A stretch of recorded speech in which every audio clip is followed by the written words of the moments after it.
အားလုံးမင်္ဂလာပါကျွန်တော်တို့ဒီနေ့ဆွေးနွေးမယ့်အကြောင်းအရာကတော့ DNA မှာလက္ခဏာများစီလို့ဆိုတဲ့ခေါင်းစဉ်ကိုပြောပြသွားမှာဖြစ်ပါတယ်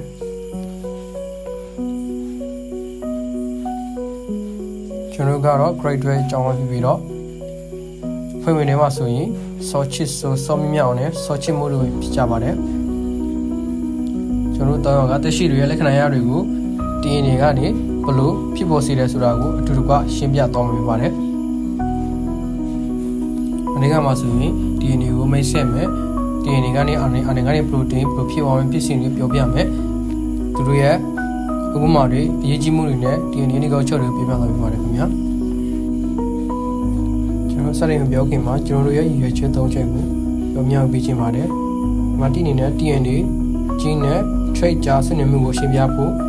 နေ့အနေနဲ့ DNA ကနေ RNA ကိုဖြစ်စေပြီးနောက်ဆုံးမှာ protein ဖြစ်ပြောင်းလဲပြီးတော့လက္ခဏာရတွေဖြစ်ပေါ်လာတဲ့ဖြစ်စဉ်ကိုဖော်ပြဖို့အတွက်ကျန်းမာရေးစိုက်ပျိုးရေးနေ့စဉ်ဘဝတွေကဗီဇဗီဒရေးပါမှုအလေးပေးပြောဖို့ပြပါတယ်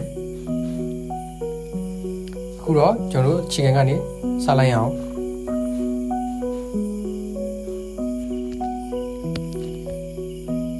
DNA ဆိုတာပါလေ DNA ဒါမှမဟုတ် deoxyribonucleic acid ဟာ blue green online လို့အများအားတင်စားခေါ်ဝေါ်ကြပါတယ်၎င်းဟာတရှိတရဘာတွေရဲ့ဆဲနန်းလူမှာတည်ရှိပါတယ် DNA ထဲမှာဆဲတွေကို protein ဓာတ် protein ဆိုင်ရမယ်ဆိုတဲ့ညွှန်ချက်တွေပါဝင်ပါတယ်ဒီ protein ဓာတ်တွေကပဲကျွန်တော်တို့ရဲ့မျက်လုံးအရောင်သွေးမျိုးစားစပင်မျိုးစားစတဲ့လက္ခဏာရတွေကိုဆုံးဖြတ်ပေးပါတယ် DNA မှာ deoxyribo တရားဓာတ်ပါဝင်ပါတယ် DNA ဟာတပယ် heli ပုံစံရှိပါတယ်လိပ်ထားတဲ့ပိတ်တန်းလိုပုံစံမျိုးပါ EDCG ဆိုတဲ့အခြေခံတက်တွေရဲ့စင်တန်းကသတင်းချက်တွေကိုထူထောင်ထားပါတယ် DNA ရဲ့ဖွဲ့စည်းပုံနဲ့ခုတ်ချိုးနိုင်စွမ်းက၎င်းကိုညွှန်ကြားချက်တွေတည်ဆောင်ပြီးလက်ဆင့်ကိုင်းဖွင့်ပြုထားပါတယ်ဒါကြောင့် DNA ဟာရိုးဓာတ်ဗေဒပစ္စည်းတစ်ခုတည်းမကပဲတရှိဘဝကိုထိကြောက်တဲ့သတင်းအချက်အလက်စနစ်တစ်ခုလည်းဖြစ်ပါတယ်ဆက်လက်ပြီးတော့ကျွန်တော်ရဲ့အဖွဲ့သားဆော့ချစ်မှုက DNA ကနေတကယ်လက္ခဏာရတွေကိုဘယ်လိုဖြစ်လာစေလဲဆိုတာကိုရှင်းပြသွားမှာဖြစ်ပါတယ်ဖက်ကောင်မှုအတွက်ကျေးဇူးတင်ပါတယ်အခုကျွန်တော်က DNA ကနေပြီးတော့ trait ဘယ်လိုဖြစ်လာလဲဆိုတဲ့အကြောင်းကိုပြပြပေးမှာဖြစ်ပါတယ် DNA အထက်မှာ gene လို့ခေါ်တဲ့တင်းငယ်တဲ့ unit တွေပါဝင်ပါတယ် gene ဟာ DNA ရဲ့အစိတ်အပိုင်းတစ်ခုဖြစ်ပြီး၎င်းဟာ protein ပြုလုပ်ဖို့အတွက်အချက်အလက်တွေကိုညွှန်ကြားပေးပါတယ် gene ဆိုတာပါလဲဘာပေါ်ရှိလူတိုင်းဟာတရားနဲ့တရားမတူညီကြပါဘူးသူတို့မှာမတူညီတဲ့ကိုယ်ပိုင်အင်္ဂါရပ်တွေနဲ့ထူးခြားတဲ့ပြုမှုတွေရှိကြပါတယ်ဘယ်အရာကကျွန်တော်တို့ကိုအဲ့လိုဖြစ်စေတယ်လဲကျွန်တော်တို့ရဲ့ gene ပါ gene တွေကိုကျွန်တော်တို့ခန္ဓာကိုယ်ထဲမှာရှိတဲ့ cell ပေါင်း39 trillion မှာအားလုံးတွေ့နိုင်ပါတယ် gene ဆိုတာကိုနားလည်ဖို့စိတ်တစ်ခုကိုနိဂတ်စွာကြည့်ကြရအောင် cell တန်းမှာ nucleus လို့ခေါ်တဲ့စိတ်ပိုင်းတစ်ခုရှိပြီး nucleus အတွင်းမှာ chromosome တွေရှိပါတယ် chromosome တန်းကို DNA လို့ခေါ်တဲ့ molecule တွေနဲ့ဖွဲ့စည်းထားပြီးအဲ့ဒီထဲမှာ gene ဆိုတဲ့ genetic information တွေပါပါတယ်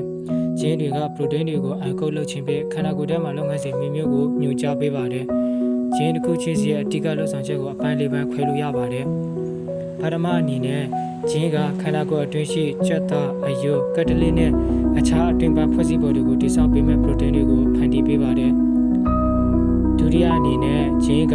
ကြက်သားကြုတ်ချင်းဆန့်ချင်းစပင်ပေါက်လာခြင်းစတဲ့လှုပ်ဆောင်ချက်တွေကိုညွှန်ကြားပေးတဲ့ protein တွေကိုဖန်တီးပေးပါတယ်တတိယအနေနဲ့ gene ကခန္ဓာကိုယ်လှုပ်ဆောင်ချက်တွေကိုတိုင်းမဟုတ်ပဲထောက်ပံ့ပေးတဲ့ protein တွေကိုဖန်တီးပေးပါတယ်ဥပမာအနေနဲ့ကိုယ်ခံအားစွမ်းအားစနစ်ကိုထောက်ပံ့ပေးခြင်းသွေးစီးဆင်းမှုကိုကူညီပေးခြင်းတို့ပဲဖြစ်ပါတယ်နောက်ဆုံးအနေနဲ့ gene တွေကစပင်အယောင်မျက်လုံးအယောင်အသားအယောင်နဲ့တယောက်နဲ့တယောက်ကိုတွေ့ကြစေတဲ့ကိုယ်ပိုင်အင်္ဂါရပ်တွေကိုပေးဆောင်ပါတယ်အဲ့ဒီတိုင်းကျွန်တော်တို့ရဲ့ gene တစ်ခုချင်းစီပေါင်းစပ်ပုံဟာကျွန်တော်တို့ရဲ့ခန္ဓာကိုယ်အတွင်းရှိအလုပ်လုပ်ဖို့စစ်စစ်ကနေပြီးတော့အပြင်ပန်းပုံစံအထိပါတောင်းဝယူပေးနေပါတယ်ဒုတိယမှာ gene 1000ကနေ3000အထိရှိပြီး gene တစ်ခုချင်းစီရဲ့လှုပ်ဆောင်ချက်ကိုနားလည်ပြီး gene တွေကဘယ်လိုအပြန်လဲလှုပ်ကြတယ်လဲဆိုတာကိုနားလည်ဖို့ကသုတေသနရဲ့အဓိကအချက်တစ်ခုဖြစ်နေစေပါနေကကြောင့်အနေနဲ့ gene တွေကခန္ဓာကိုယ်အတွက်တည်တဲ့ရွယ်ချက်တစ်ခုချင်းစီကိုလှုပ်ဆောင်မဲ့ protein တွေကိုအကုပ်ပေးပါတယ်ဒီဖြစ်စဉ်ကို molecular biology တွေမှာ centrotome အနေနဲ့ဖော်ပြကြပါတယ်အခုကျွန်တော်တို့ centrotome အကြောင်းကိုပြောကြရအောင် centrotome ဒီအသက်ရှိဆင်းများအတွင်းအချက်အလက်များတွာလာပုံကိုဖော်ပြတဲ့လုပ်ငန်းစဉ်ပဲဖြစ်ပါတယ် DNA ထဲမှာပါဝင်တဲ့ညွှန်ကြားချက်တွေကိုအသုံးချပြီး protein တွေကိုထုတ်လုပ်ပေးပါတယ် centrotome ဒီ genetic information တွေကို DNA ကနေ RNA ထို့နောက် functional protein အဖြစ်ပြောင်းလဲသွားပုံကိုရှင်းလင်းဖော်ပြပေးပါတယ် ဤအတွေးခေါ်ကို1959ခုနှစ်တွင် Frank Crick ကနေပြီးတော့မိတ်ဆက်ဖော်ပြပေးခဲ့ပါတယ်အသက်ရှိဆယ်များအတွင်းမှာ DNA သည်ဆဲလ် protein အလုံးကိုဖန်တီးရန်လိုအပ်တဲ့ information တွေကိုကိုင်ဆောင်ထားပေးပါတယ်ထို့နောက် RNA သည်ဤအချက်အလက်ကို ribosome ထံတည်ဆောင်ပေးတဲ့သတင်းပေးသူအဖြစ်လှုပ်ဆောင်ပေးပါတယ်ဆဲလ်ကို protein ထုတ်လုပ်ရေးစက်ရုံတစ်ခုအဖြစ်ထင်ယူနိုင်ပြီးအဲ့ဒီနေရာမှာ ribosome ဟာ protein တွေကိုတိကျစွာတည်ဆောက်ပေးတဲ့ဌာနအဖြစ်အလုပ်လုပ်ပေးနေပါတယ် DNA ညွှန်ကြားချက်တွေကိုအသုံးချပြီး protein ထုတ်ကုန်တွေကိုပြောင်းလဲတဲ့လုပ်ငန်းစဉ်ကို gene expression လို့ခေါ်ပါတယ် gene expression မှာအဓိကအဆင့်နှစ်ဆင့်ပေါင်းရပါတယ် transcription နဲ့ translation တို့ပဲဖြစ်ပါတယ် transcription တွင် DNA ထဲမှာရှိတဲ့အချက်အလက်တွေကို RNA အဖြစ်ပြောင်းလဲပေးပါတယ်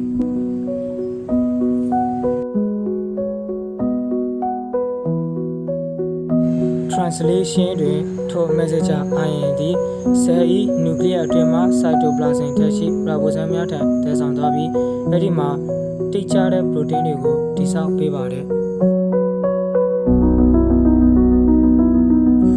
central dogma ရဲ့ genetic information ပြောင်းရွှေ့မှုတွေထဲမှာအများဆုံးဖြစ်ပေါ်နေတဲ့တာကရှိပြီးသား DNA ကနေ DNA အသစ်ဆောက်တဲ့လုပ်ငန်းစဉ်ဖြစ်ပြီးအဲ့ဒါကို DNA replication လို့ခေါ်ပါတယ်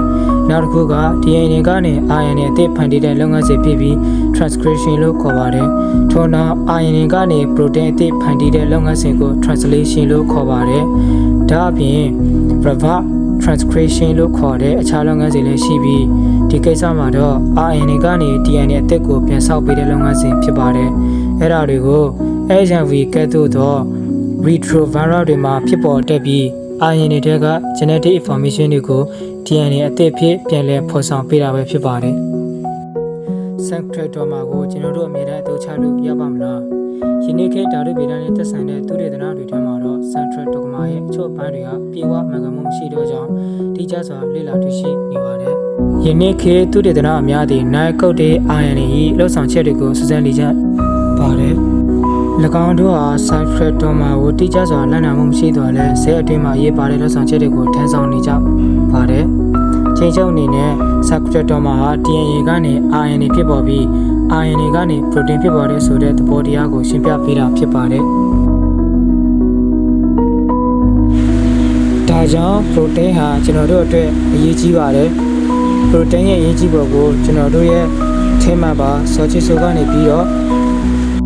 ပြန်လည်ပြောပြပေးသွားမှာပဲဖြစ်ပါတယ်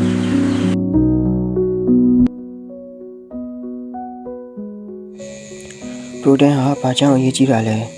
ဘာဖြစ်လို့လဲဆိုတော့ပရိုတင်းဟာဆိုရင်ကျွန်တော်တို့ခန္ဓာကိုယ်ထဲမှာရှိတဲ့အင်္ဂါတွေလှုပ်ပုံဆဲလ်တွေလှုပ်ပုံနဲ့ကျွန်တော်တို့ရဲ့ပြပပုံစံတွေကိုပါထိချုပ်ပြနိုင်တဲ့အတွက်ကြောင့်ဖြစ်ပါတယ်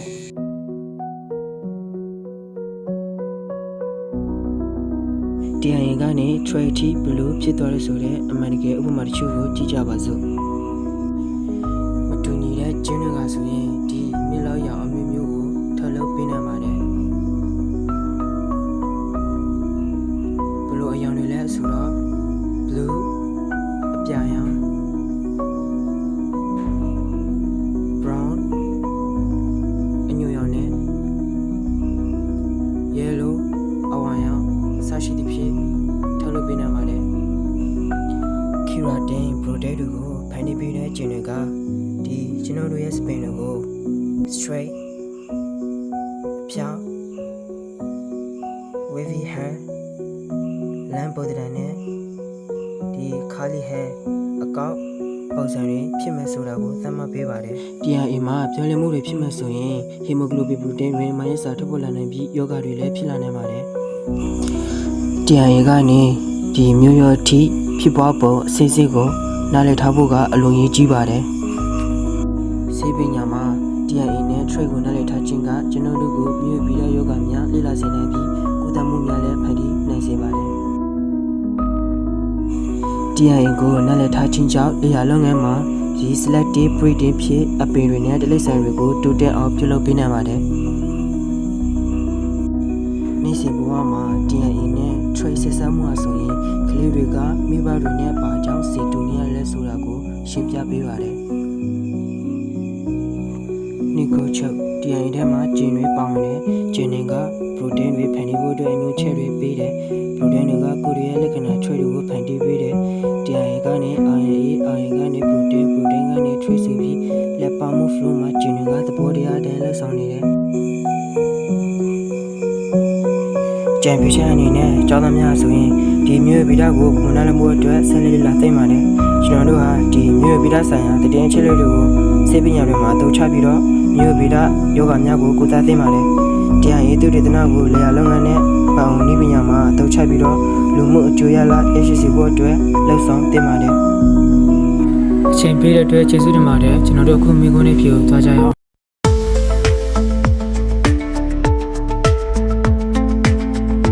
မိကုန်းနံပါတ်1 DNA ကိုမကြာခဏဘယ်လိုခေါ်ကြသလဲ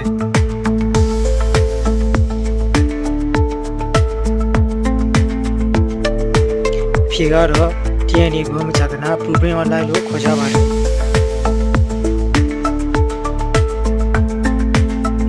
မိကုန်းနံပါတ်2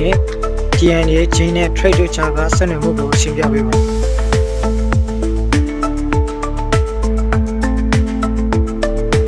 အဖြေက DNA ထဲမှာဂျင်းတွေပါပါတယ်ဂျင်းက protein တွေကိုပြီးလို့ကိုလမ်းညွှန်ချက်တွေပေးပါတယ် protein တွေကကျွန်တော်တို့ကို trait လက္ခဏာတွေကိုပေးပါတယ်မိကုန်းနံပါတ်3 hemoglobin မှာ mutation ဖြစ်သွားရင်လူတွေမှာဘာတွေဖြစ်နိုင်တယ်လဲ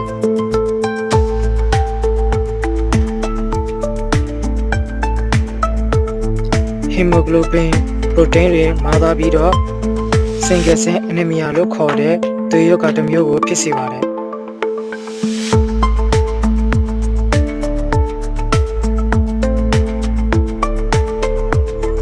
transcription နဲ့ translation ကိုနားရှင်းပြပေးပါ transcription ကတရားကနေ RNA ကိုပြောင်းပေးပြီး nucleus အတွင်းမှာဖြစ်ပါတယ် translation ကြတော့ RNA ကနေ protein ကိုပြောင်းပေးပြီး ribosome အတွင်းမှာဖြစ်ပါတယ်မင်းကုန်းကတင်ကအရန်6သွေးတဲ့နေရာမှာကြီးတွားနာပဲအပင်ဒီမျိုးကိုဖန်တီးကြည့်နေဆိုပါကအဲ့ဒီအပင်တဲ့ကိုဘယ်လိုချင်းမျိုးစားတွေထည့်ချင်တယ်လဲ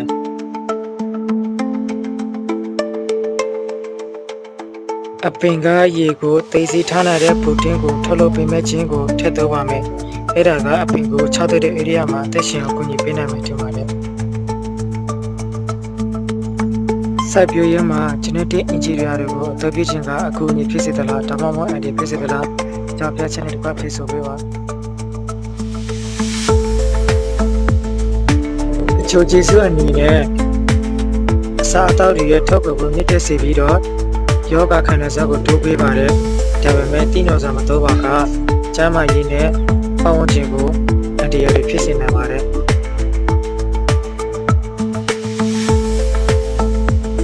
အားလုံးပဲကျေးဇူးတင်ပါတယ်